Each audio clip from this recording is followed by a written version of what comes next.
Amazon CEO Jeff Bezos says the bottom half of tax-paying earners should pay zero income tax, which sounds reasonable until you remember it's coming from the fourth richest person on the planet who's worth roughly the GDP of New Zealand. I'm here with economics professor at Concordia University to discuss Moshe Lander. Moshe, welcome to the show. Hello. Now, is Jeff Bezos right when he says, like, the bottom bunch of taxpayers in the U.S. should pay zero income tax? Could this possibly be a good thing? I think the majority of low-income earners in the U.S. do pay zero income tax. So even though there is a tax rate that's applied to them, when you start doing the paybacks, the discounts, the rebates, the programs that they're eligible for, the money ends up coming back anyway. So I don't think that he's going out on a limb. Your question that you're asking me is he right to say they should? I mean, he can say whatever he wants to. I'm okay with the idea of low-income earners paying 0% income tax. I'm even okay with something called a negative income tax, which was proposed by a Nobel Prize-winning economist about 60 years ago. Effectively, it would be even more dramatic than what Jeff Bezos is proposing. Here I was thinking you were like a super conservative economist being like, everyone should be born in jail and they should earn their way out.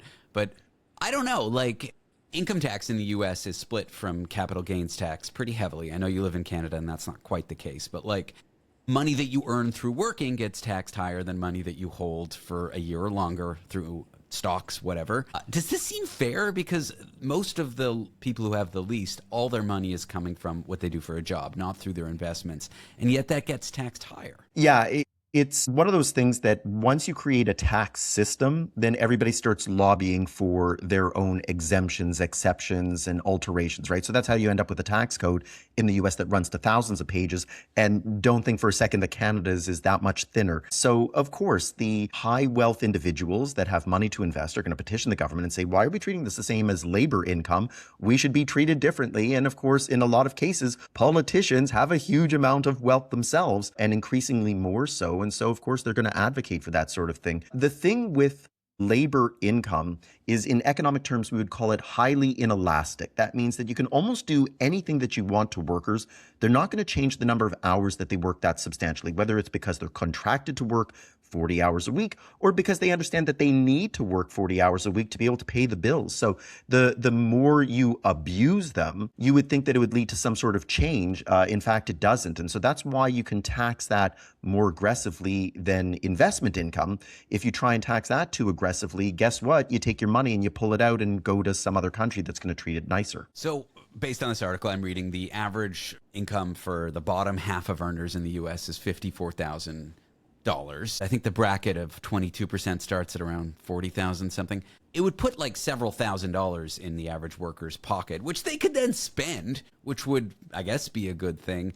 And it doesn't make the U.S. government a huge portion of its tax income. To me, it sounds like a good idea. I also wonder, why is it coming from Jeff Bezos' mouth? Is it at a time when we're saying billionaires need to pay more of a fair share? Yeah, I mean, a lot of states are now starting to look at maybe we should go after the wealthy a little more aggressively. So if the wealthy come out and say, well, we're totally on the side of low income, low wealth individuals, and hey, we want to help and do our bit, maybe it takes some of the heat off. So I agree that maybe the messenger is a little questionable. The message isn't that far off. But like I said, even though you're saying that, say, the 22% tax bracket begins at around $40,000, and really how much money are we actually talking about? Remember that there are ways to get that money back. And so if you get that money back, it's not what's the headline amount that you're paying. It's once all is said and done with government programs, what is the net amount you're paying? And like I said, it's pretty close to zero anyway. So I don't know that, yeah, you're really talking about a massive change to government budgets. So it would be an easy giveaway. But part of the problem is that the tax code is so complicated anyway.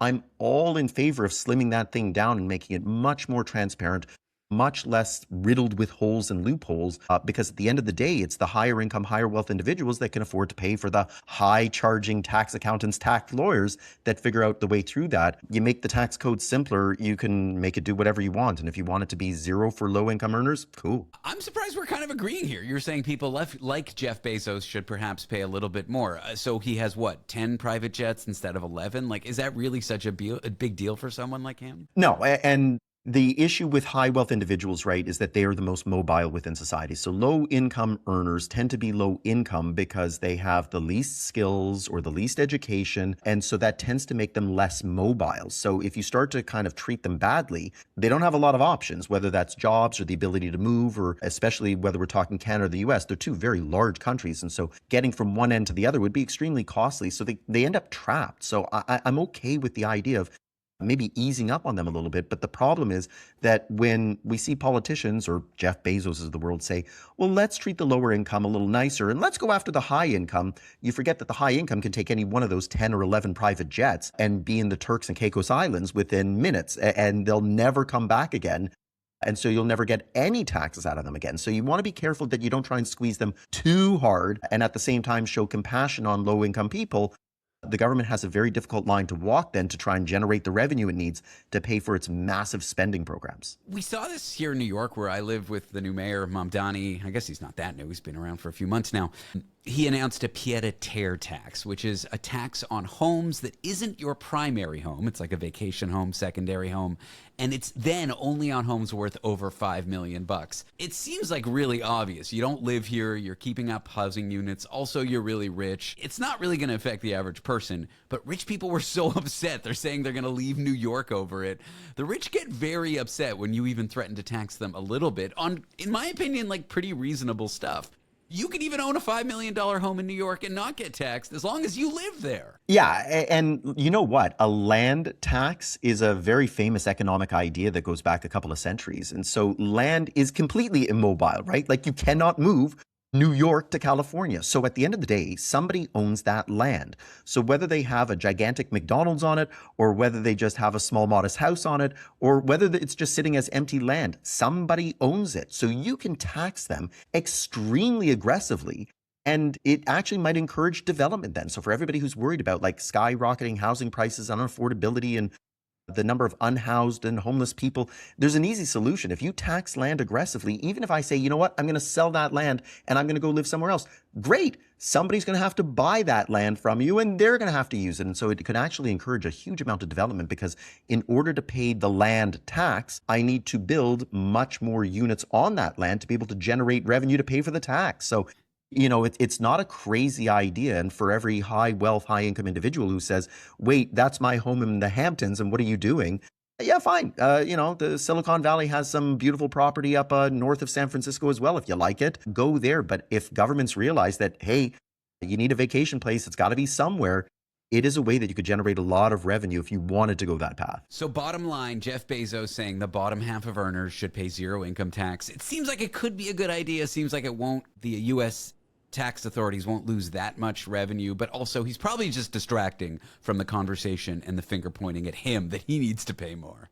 I agree. I think that that's the motivation. I think that his argument is entirely insane. I'll just give you this one. I mentioned the negative income tax earlier. What if I were to say something like, let's try and avoid as much math as we can. I'll just say something simple like, how about the government gives you $5,000 and then says, done. I'll take it. Right. Yeah, and on every dollar that you earn going forward, I'm going to take 20 cents. Simple as that. So if you earn hundreds and hundreds of millions of dollars, of course, you're going to give back the 5,000 we gave you, and you're going to pay a huge amount in tax because we're going to take 20 cents out of every dollar you earn. But if you only earn like $1,000 a year, so fine, you have to give us $200. But we gave you 5,000, you're actually a net recipient. So anybody below $1,000 would actually be receiving money from the government. And only once you cross over 25,000 would you start paying taxes. Hey, there's your Jeff Bezos situation, but you're actually helping low income people by just handing them money. And think of how long the tax code would be. It's one line. There's no exceptions, exemptions, loopholes, cutouts, or anything like that. It would be great. All right, Moshe Lander for tax president of the world. I like it. Moshe Lander is an economics professor at Concordia University in Quebec. Moshe, it's been a great chat. Thanks for being on the show.